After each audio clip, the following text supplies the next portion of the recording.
وعلى آله الطيبين وصحابه الأكرمين وأوليائه الكاملين وأتباعه الأجمعين أما بعد فأعوذ بالله من الشيطان الرجيم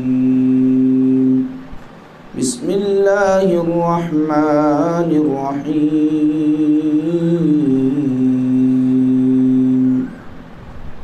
وعلم آدم الأسماء كلها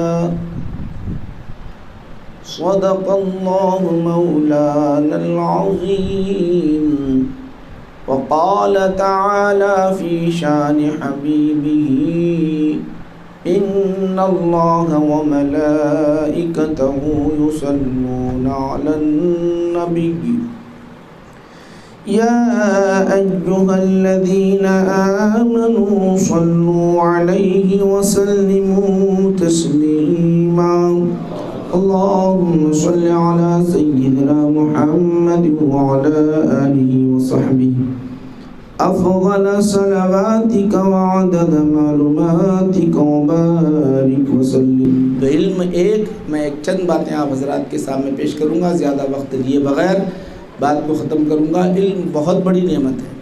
انسان تو آپ کو معلوم ہے، سنتے ہیں مولانا سے دیگر سے، انسان کا مقام مرتبہ کتنا ہے، ہر کوئی بولے وَلَقَدْ كَرَّمْنَا بَنِي آدم۔ اللہ سبحانہ وتعالی ارشاد فرماتا ہے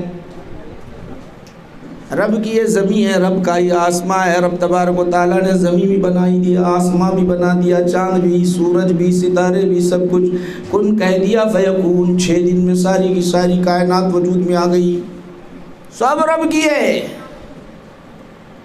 چرند بنا دیا، پرند بنا دیا، اس کے اندر نباتات، جمادات، حیوانات، سب کو لایا، سب کو بنا دیا، مگر اس میں رب تبارک و تعالیٰ نے جب انسان کی بات آئی تو کہا وَلَقَدْ كَرَّمْنَا بَنِي آدم۔ ان سب میں زمین ہے، آسمان ہے، فلک ہے، شجر ہے، درخت ہے، سب کچھ ہے، فرشتے ہیں، سب میں مکرم اگر کوئی ہے تو وہ انسان ہی ہے۔ وَلَقَدْ كَرَّمْنَا بَنِي آدم، ہم نے انسان کو مکرم بنا دیا۔ تو انسان کا مقام بہت بلند ہے نہیں ہے؟ بولو ہے نہیں ہے؟ سب سے بلند ہے۔ یہ سب زمین آسمان انسانوں کے لیے بنائی۔ تو اب ذرا میں آپ کو بتانا چاہتا ہوں، انسان کے علاوہ جن کو مکرم نہیں بنایا گیا وہ علم حاصل کر لے تو ان کا کیا مقام ہے، وہ پہلے سنے پھر بعد میں انسان کا کیا حال ہے سنے۔ قرآن کریم میں رب تبارک و تعالیٰ فرماتا ہے، ایک واقعہ بیان کیا، انی وجدت امرأة تملکها، پھر آگے بیان کیا وجدتها وقومها يسجدون من دون اللہ۔ ایک پرندے کا ذکر کیا، ایک پرندے کا ذکر کیا، ذکر اس طرح کیا، ہدہد فرشتے، ہدہد پرندے کا ذکر کیا۔ وہ پرندہ حضرت سلیمان علیہ السلام کے ساتھ رہا کرتا تھا، انسان نہیں ہے، بنی آدم نہیں ہے، پرندہ ہے، اس کا ذکر قرآن کریم میں کیوں آ رہا ہے، کیا وجہ ہے؟ انسان کا ذکر نہیں، پرندے کا ذکر ہے، ہدہد کا ذکر ہے۔ ہر بچہ حافظ قرآن اسے پڑھتا ہے، ہدہد کا تذکرہ کرتا ہے۔ وَتَفَقَّدَ الطَّيْرَ فَقَالَ مَا لِيَ لَا أَرَى الْهُدْهُدْ، ہر کوئی کہہ رہا ہے، ہر حافظ قرآن مصلی پہ کھڑا ہوا ہدہد کا ذکر کر رہا ہے، تلاوت کر رہا ہے، ہدہد کا ذکر کر رہا ہے، نماز میں ہے، ہدہد کا ذکر کر رہا ہے، خانہ کعبہ کے سامنے بڑے بڑے قرہ بڑے کھڑے ہوئے تلاوت کر رہے ہیں، وہاں ہدہد کا ذکر ہے۔ کیا کارنامہ اس نے انجام دیا؟ ہدہد کا ذکر ہے۔ ماں میرا کیا ہے؟ ماں بتاؤ تو صحیح، وجہ کیا ہے؟ تو آپ ذرا غور کرو، وہ ہدہد کا ذکر اس لیے آ رہا ہے، وہ ہدہد کہتا یہ ہے کہ اسے علم ہوا، وہ کہنے لگا انی وجدت امرأتن، حضرت سلیمان علیہ السلام کی بارگاہ میں آ کے عرض کرنے لگا میں ایک عورت کو جانتا ہوں، ایک ملک کی بادشاہ ہے، رانی ہے، حکمراں ہے، اور اس کی قوم ایسی ہے کہ وہ پتھروں کو پوجتی ہے اللہ کو چھوڑ کر۔ اسے علم ہوا، کس کو؟ ہدہد کو علم ہوا۔ کس چیز کا علم ہوا؟ اس رانی کا علم ہوا، اس رانی کا علم ہوا جو اس کی قوم ہے پتھروں کو پوجا کر رہی ہے، اللہ کو چھوڑ کر پوجا کر رہی ہے، تو وہ علم جاننے لگا تو اللہ سبحانہ و تعالیٰ نے اس کا ذکر کر دیا۔ اللہ نے کہا تو نے یہ میں علم تجھے سکھایا تھا، اب علم کے خاطر میرے ہی کلام میں رکھ دیتا ہوں۔ ایک ہدہد پرندہ ہے، وہ جانتا ہے تو اس کا وہ مقام یہ بن گیا کہ اللہ نے اپنے کلام میں اس کا ذکر کر دیا۔ تکبیر، رسالت، علماء اہل سنت، علماء نظامیہ۔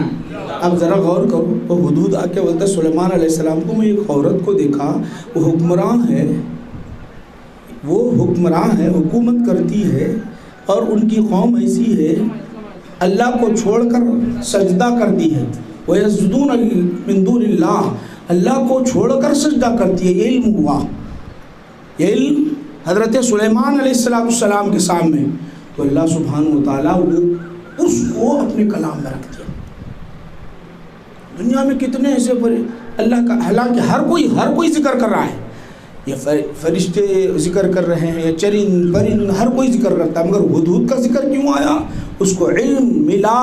کیسے علم ہوا؟ پانی نیچے کتنے گز دور نیچے ہے وہ جانتا تھا، وہ خاتون کو جان لیا، اسی طرح بلقیس کو جان لیا، ان کی قوم کو جان لیا، تو اللہ نے کہا کہ میں نے ہی تجھے علم دیا ہے، اب میں تیرا ہی ذکر اپنے کلام میں رکھ دیتا ہوں۔ تو ایک ہدہد ہے جو جان لیا، پڑھ لیا، سیکھ لیا، سبق یاد کر لیا، تو سلیمان علیہ السلام کی سنگت اسے نصیب ہوئی، ایک نبی کی صحبت اسے نصیب ہوئی، علم کی وجہ سے سلیمان علیہ السلام کی سنگت نصیب ہوئی، اور اللہ نے اپنے کلام میں ان کا ذکر فرما دیا۔ علم ہے میرے بھائی، بہت بلند مقام۔ وہ آپ اندازہ کرو، ایک پرندے کو علم ملا، تو اگر کسی مسلمان کو اگر علم مل جائے تو کیا ہوگا اس کا؟ بتا سکتے ہو؟ اس کا اندازہ کر سکتے ہو؟ مگر اب ہم ہیں کہ غافل غافل غافل غافل۔ علم آؤ، آپ کو پڑھنا ہے، مولانا بلایا فلاں دن آؤ، حلقہ ہے وہاں پڑھنا ہے، تو کوئی تو بولے گا کہ مول صاحب آج جو ہے گاڑی بیچنا تھا، کوئی بولے گا آج کاروبار تھے، کوئی بولے گا فلاں کام کے لیے گئے تھے، یا نہیں آتے۔ حضرت عمر فاروق رضی اللہ، بعض اس کے اندر ایسے بھی ہیں، نہیں اب ہماری عمر ہو گئی، اب کیا پڑھنا ہے اپنے بولتے، اب کیا جی دماغ میں بیٹھتا نہیں تو کیا کرنا۔ بعض ایسے بھی ہیں، بعض ایسے بھی دماغ میں اترتا نہیں، بولتے اب کیسا پڑھیں گے۔ میں آپ سے سوال پوچھتا ہوں، آپ سے سوال کرتا ہوں کہ صحابہ جو حضور پر ایمان لائے اور صفہ پر بیٹھا کرتے تھے، عبداللہ بن عمر، عبداللہ بن عباس، یہ ان کو چھوڑ دو، ان کی عمر جتنے بھی تھے تقریباً 90% پورے کے پورے 50 سال کے اوپر تھے۔ حضرت عمر فاروق رضی اللہ تعالیٰ عنہ کو دیکھو، ان کی عمر کیا تھی معلوم؟ علم ان کا سنا رہا ہوں میں آپ کو بتا دوں، ان کی عمر جو ہے 50 سال کے اوپر تھی، 50 سال، اور 63 سال میں آپ دنیا سے رخصت کر گئے۔ 63 سال میں 10 سال خلافت چلی، 2.5 سال سیدنا ابوبکر صدیق رضی اللہ عنہ کی خلافت چلی، اور رسول پاک علیہ السلام سے تقریباً 12.5 سال چھوٹے تھے۔ حضور کا وصال، دنیا سے پردہ فرما گئے 63 سال میں۔ تو ان کا واقعہ کیا ہے معلوم؟ انہوں کیا کرتے تھے معلوم؟ اوالی مدینہ میں رہتے تھے۔ اوالی مدینہ جانتے ہو؟ مطلب مدینہ کے کنارے میں رہتے تھے، لاسٹ، جیسے وجے واڑہ کے آخری بارڈر پہ، تو مدینہ کے آخری بارڈر پر رہتے تھے۔ اب وہاں مسجد نبوی تک آنا جانا ہی دشوار، اور روزانہ کمانا بھی ہے۔ اچھا صحابہ کمانا نہیں، بغیر کما کے کھا کے ایسا ہوتا تھا، کیسا زندگی گزارتے تھے صحابہ؟ کماتے تھے۔ اب وہ کمانے کے لیے جانا بھی ہے، علم بھی حاصل کرنا ہے، ایک دن بھی اگر رسول پاک علیہ السلام کی سنگت چھوٹ گئی تو اس دن کا علم چلا گیا، اس دن کا علم چلا گیا۔ کمانا ضروری، حلال روزی کھلانا ضروری، بیوی بچوں کی پرورش کرنا ضروری۔ کیسے علم حاصل کر رہے ہیں؟ 50 سال کی عمر، طریقہ بنا لیا۔ ایک انصاری صحابی سے کہنے لگے ایک دن تم مدرسہ تم جانا، ایک دن میں جاؤں گا، میں ایک دن کمانے کے لیے جاؤں گا، دوسرے دن حضور کی سنگت میں علم حاصل کرنے کے لیے بیٹھ جاؤں گا۔ ایک دن میں جو غائب رہا حضور کی سنگت سے، وہاں علم حاصل نہیں کیا، تم مجھے رات میں سنا دینا میرے آقا نے کیا کیا باتیں بتائی ہے، وہ میں علم حاصل کرتا رہوں۔ اس طرح سنگت چلتے رہی۔ کبھی وہ انصاری صحابی حضور کی بارگاہ میں آتے، کبھی حضرت عمر فاروق رضی اللہ تعالیٰ عنہ حضور کی بارگاہ میں آتے۔ 50 برس کی عمر ہے اور 50 برس 51 52 برس بلکہ 60 برس یعنی 50 سال تک آپ علم حاصل کرتے رہے میرے بھائیوں۔ 40 سے لے کر 50 55 سال تک آپ علم حاصل کرتے رہے، اور علم حاصل کرنے کا طریقہ کیا رہا؟ اپنے ساتھی سے بھی علم حاصل کر رہے ہیں۔ ہمارے پاس ہے، ہم نے کبھی نکالا ایسا ٹائم مولانا کیا بولے بلکہ پہلے تو یاد بھی نہیں رہتا۔ کیوں؟ آدھا دماغ کہاں جاتا آپ کو معلوم ہے، بتانے کی ضرورت ہی نہیں۔ آدھا دماغ کہاں رہتا بتانے کی ضرورت نہیں ہے۔ آدھا دماغ گھر کی طرف رہتا، کاروبار میں رہتا، کب ختم ہو جائیں گا، یہاں سے ہم کب جائیں گے، ہوتا نہیں ہوتا۔ شیطان گھیرا ہوا ہے ہر طرف سے، چاروں طرف سے، ادھر سے بھی ادھر سے بھی ادھر سے بھی ادھر سے بھی، ہر طرف سے گھیرا ہوا ہے۔ جانے نہیں دیتا انہیں، علم حاصل کرنے نہیں دیتا، نہیں کرنے دیتا۔ یہ عمر جنہیں علم ملا، وہ چاہے معرفت کا علم ہو چاہے ظاہری علوم ہو، ان کی شان ہی نرالی، ان کی شان ہی نرالی ہے۔ اچھا، حضرت اسماعیل علیہ السلام کا ذکر قرآن کریم میں آیا، ذبیح اللہ بھی بن گئے۔ ان کیسا بنے ذرا پوچھنا چاہتا ہوں، بولو کیسا بنے ہوں گے؟ ذبیح اللہ، ابراہیم خلیل اللہ، اسماعیل ذبیح اللہ، کیسا بولتا آسانی سے؟ اس کا پس منظر ہم نے کبھی دیکھا، پڑھا، جانا، سنے تو سمجھنے کی کوشش نہیں کرتے ہم، سمجھے تو پھر وہیں سے رہ جاتا، پھر ساتھ نہیں آتے۔ 13 برس فلما بلغ معه السعی، اب یہ مہینہ شروع ہونے والا ہے ان کے، فلما بلغ معه السعی، چلنے پھرنے دوڑنے کے قابل ہو گئے۔ حضرت اسماعیل علیہ السلام بتا رہا ہوں میں، ان کا ذکر قرآن میں کیوں آ رہا ہے؟ ذبیح اللہ، اللہ سبحانہ و تعالیٰ انہیں ذبیح اللہ کیوں کہا؟ اللہ سبحانہ و تعالیٰ انہیں ذبیح اللہ کیوں کہا؟ وجہ بتانا چاہتا ہوں میں آپ کو۔ سبب، فلما بلغ معه السعی، چلنے پھرنے کے قابل ہو گئے۔ بابا نے کہا بیٹا میں خواب دیکھوں۔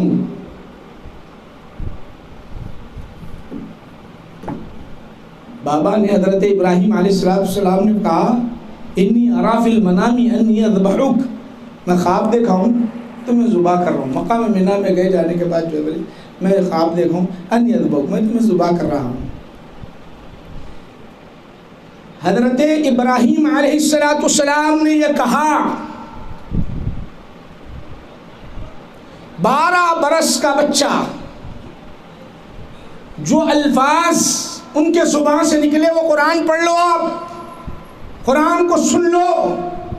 مقام منی میں جو الفاظ ادا ہوئے اس بچے کے زبان سے، اللہ کی وحدانیت کا جو علم تھا، اللہ کی وحدانیت، اللہ پر اپنے آپ کو لٹانے کا جو ان کو علم ملا، جان قربانی کرنے کا جو ان کو علم ملا، جس طرح آپ کو علم ہے، کس بات کا علم ہے کہ میں مولانا کے جلسے میں جاؤں گا تو اچھی اچھی باتیں مجھے مل جائے گی، فلاں جگہ جاؤں گا تو مجھے اچھا علم مل جائے گا، آپ کے جو علم ذہن میں ہے، اسی طرح حضرت اسماعیل علیہ السلام سے حضرت ابراہیم علیہ السلام ان کے والد محترم پوچھتے ہیں، یہ نہیں، حضرت ابراہیم علیہ السلام کو جیسا ہی علم ہوا لے جا کر ذبح کرنے کے لیے نہیں لٹایا، انہوں نے لے جا کر ذبح نہیں کر رہے ہیں، بلکہ بتا رہے ہیں یا ابت افعل وہ عرض کرتے ہیں یا ابت افعل ما تؤمر ستجدنی انشاء اللہ من الصابرین. وہ علم ہے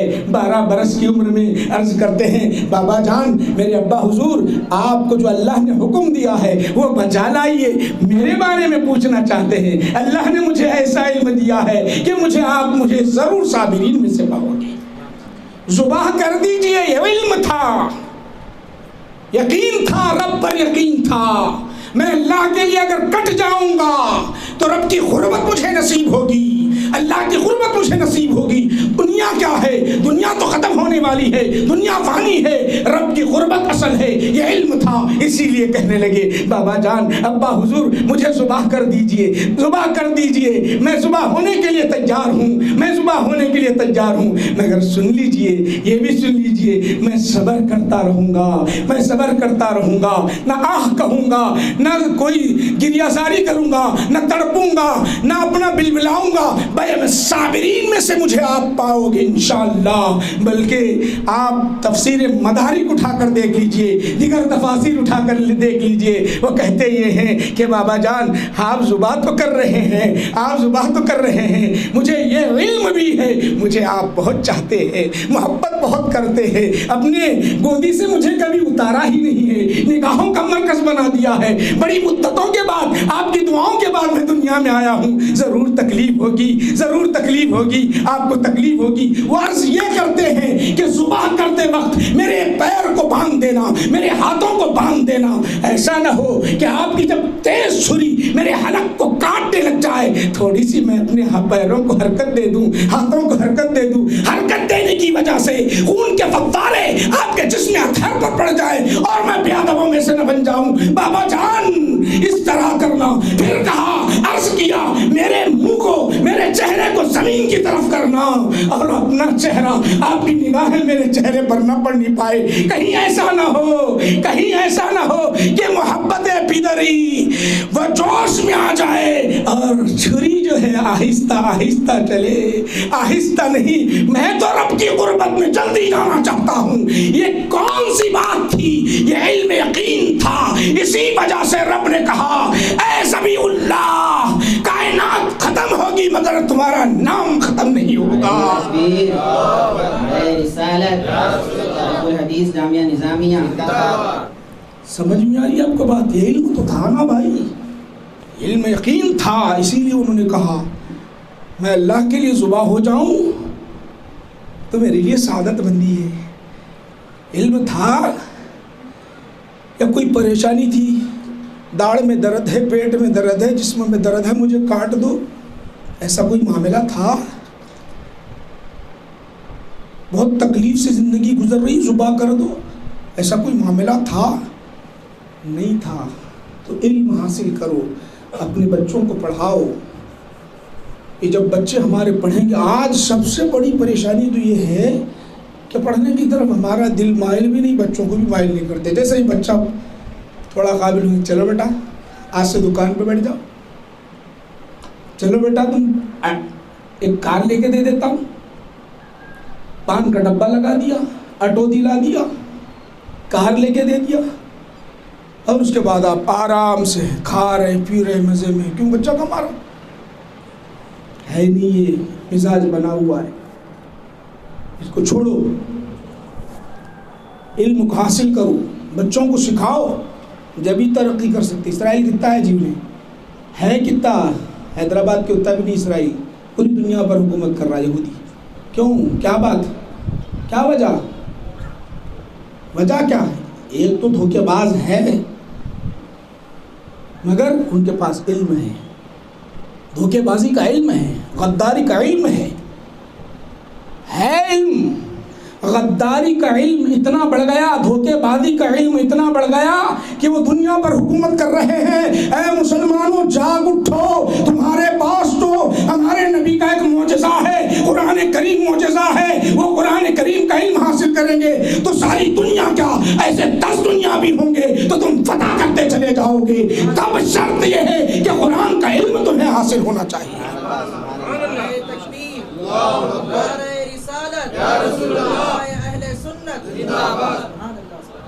یہ دنیا ہے کیا جی؟ کچھ بھی نہیں. مگر قرآن کے علم سے غافل، ہر چیز سے غافل. کیوں بات کرے کہ وہ چھوڑ دیا؟ اتنی پریشانی، کرونا آ گیا، کون نہیں، وہ اسرائیل بدماشی کرا، وہ چائنا بدماشی کرا، وہ فلاں بدماشی کرا. اللہ اس کو عقل دیا، ہمارے کو نہیں دیا. ہم انسانوں سے الگ. ارے دیکھو صحابہ کے دور کو دیکھو، صحابہ کے دور کو دیکھو. حضرت عمر فاروق رضی اللہ عنہ کو دیکھنے کے لیے اس زمانے کے امریکہ کا جو آج صدر ہے، ویسے صدر قیصر و کسریٰ کے، ایران کے، عراق کے، شام کے بادشاہ دیکھنے آ رہے ہیں حضرت عمر فاروق رضی اللہ عنہ کو. وہ کس حال میں پڑے ہوئے ہیں؟ اس حال میں پڑے ہوئے ہیں کہ ایک چھوٹی سی چادر ہے، لپیٹے ہوئے ایک درخت کے نیچے ایک پتھر پر سر رکھے ہوئے آرام کر رہے ہیں، اور حکومت چلتے آ رہی ہے مسلمانوں کی. وجہ کیا تھی؟ قرآن کا علم تھا. اس قرآن کے علم کے سبب سے دنیا فتح ہوتے گئی، فتح ہوتے رہی. اس طرح مسلمان پھیلتے رہے. ہم قرآن سے بھی غافل، حدیث سے بھی غافل. اس لیے سارے سمجھ میں آ رہی بات. اور دولت تو آتے جائے گی، دولت ایسی آئے گی، ایسی آئے گی سوچ بھی نہیں سکتے. ماشاءاللہ زندگی سکون سے گزرتی رہے گی. اللہ کا کرم ہے. آج آپ ہم کو دیکھ رہے ہیں. ہم کبھی دولت کی طرف نہیں گئے نہ بھاگے.